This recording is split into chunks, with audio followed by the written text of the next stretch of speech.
মনে রেখো, জুলাই বিপ্লবের পিঠে যদি ছুরিকাঘাত করবার চেষ্টা করো, ইতিহাস থেকে নির্মূল হয়ে যাবে তোমরা। প্রজন্মের বীর যোদ্ধারা বুকের রক্ত দিয়ে বাংলার রাজপথকে ধুয়ে মুছে পবিত্র করেছিল। জুলাই বিপ্লবের চেতনা ছিল বৈষম্যহীন এক নতুন বাংলাদেশ গড়বে। জুলাই বিপ্লবের চেতনা ছিল বুকের রক্ত দিয়ে জীবনের বিনিময়ে বিপ্লব এবং অভ্যুত্থানের মধ্য দিয়ে বিতাড়িত ফ্যাসিবাদ আর বাংলার মাটিতে ফিরে আসতে পারবে না। আমরা আজ 23শে জুন ঐতিহাসিক পলাশী দিবস, যেদিন বিশ্বাসঘাতকতা এবং গাদ্দারির মাধ্যমে বাংলার চির উন্নত স্বাধীন নবাব সিরাজউদ্দৌলার কাছ থেকে বাংলার ক্ষমতার মসনদ কেড়ে নিয়েছিল লর্ড ক্লাইভের দল। আজ এই ঐতিহাসিক দিবসে বিজয়নগরের প্রান্তে দাঁড়িয়ে আমরা বলতে চাই, যে রক্ত দিয়ে আমরা জুলাই বিপ্লব ঘটিয়েছি, যে রক্ত দিয়ে ফ্যাসিবাদকে বিতাড়িত করেছি, জীবন দিয়ে হলেও বাংলার মাটিকে ফ্যাসিবাদ মুক্ত রাখবো ইনশাআল্লাহ। এটাই আজ আমাদের শপথ। আমরা আমাদের জুলাই বিপ্লব সহ 15 বছরের ফ্যাসিবাদ বিরোধী সংগ্রামের অন্যতম সহযোদ্ধা বাংলাদেশ জাতীয়তাবাদী দল বিএনপি নেতৃবৃন্দের কাছে সবিনয়ে আবেদন করতে চাই, আহ্বান জানাতে চাই, ফ্যাসিবাদের বিরুদ্ধে লড়াই করে বাংলাদেশ স্বাধীনতা অর্জন করেছে।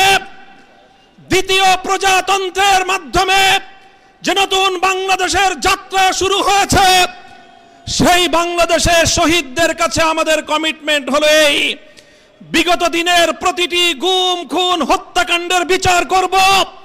আমরা বিচার করব 2009 সালের পিলখানা ট্র্যাজেডির, আমরা বিচার করব আল্লামা দেলোয়ার হোসেন সাঈদীকে মিথ্যা মামলার মাধ্যমে রায় দিয়ে প্রায় 100 প্রাণকে ঝরিয়ে দেওয়া গণহত্যার, আমরা বিচার করব শাপলা চত্বরে সংগঠিত গণহত্যার, আমরা বিচার করব বিরোধী দলীয় দেশপ্রেমিক নেতৃবৃন্দকে মিথ্যা মামলার মাধ্যমে জুডিশিয়াল কিলিং এর নামে প্রতিটি হত্যাকাণ্ডের, আমরা বিচার করব 2021 সালের মোদী বিরোধী আন্দোলনে শাহাদাত প্রাপ্ত বীর শহীদদের, আমরা বিচার করব 2024 সালের প্রতিটি হত্যাকাণ্ডের ইনশাআল্লাহ।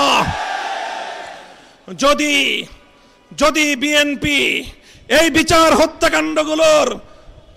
এই হত্যাকাণ্ডগুলোর যথাযথ বিচার করতে না পারে, আগামীর বাংলাদেশের কাঠগড়ায় বিএনপিকে আসামির কাঠগড়ায় দাঁড়িয়ে যেতে হবে।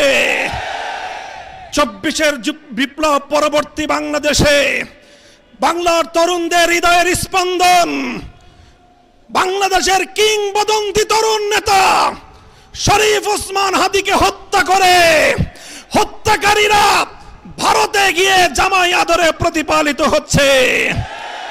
আমরা ভারত সরকারকে বলতে চাই, শরীফ ওসমান হাদির হত্যাকারীদের বিচার করবার অধিকার বাংলাদেশের রয়েছে। সেই হত্যাকারীদেরকে বাংলাদেশে হস্তান্তর করো। যদি তোমরা সেটা করতে ব্যর্থ হও, আমরা ভারতকে সেজন্য অভিযোগের কাঠগড়ায় দাঁড় করিয়ে দেব। আমার আখেরি পয়গাম, যেই ফ্যাসিবাদ বিতাড়িত হয়েছে, সেই ফ্যাসিবাদ আর বাংলাদেশে পুরনো রূপেও ফিরবে না, নতুন রূপেও ফিরতে আমরা দেব না। আমরা বলতে চাই, জুলাই বিপ্লবের চেতনাকে সমুন্নত রাখতে জুলাই জাতীয় জাদুঘর অন্তর্বর্তীকালীন সরকারের আমলে যেই জাতীয় জাদুঘর প্রতিষ্ঠিত হয়েছে, যার আয়োজন সম্পন্ন হয়েছে, বর্তমান সরকার সেই জুলাই জাতীয় জাদুঘর, যেটা জুলাই বিপ্লবের অন্যতম স্মারক হবে, সেই জাতীয় জাদুঘর নিয়ে টাল বাহানা করছে। মনে রেখো, জুলাই বিপ্লবের পিঠে যদি ছুরিকাঘাত করবার চেষ্টা করো, ইতিহাস থেকে নির্মূল হয়ে নির্মূল হয়ে যাবে তোমরা। ইনশাআল্লাহ আমাদের শপথ হবে আজকের, রক্ত দিয়ে কেনা জুলাই রক্ত দিয়ে আমরা রক্ষা করব ইনশাআল্লাহ। ইনকিলাব জিন্দাবাদ, ইনকিলাব জিন্দাবাদ। আসসালামু আলাইকুম ওয়া রাহমাতুল্লাহ।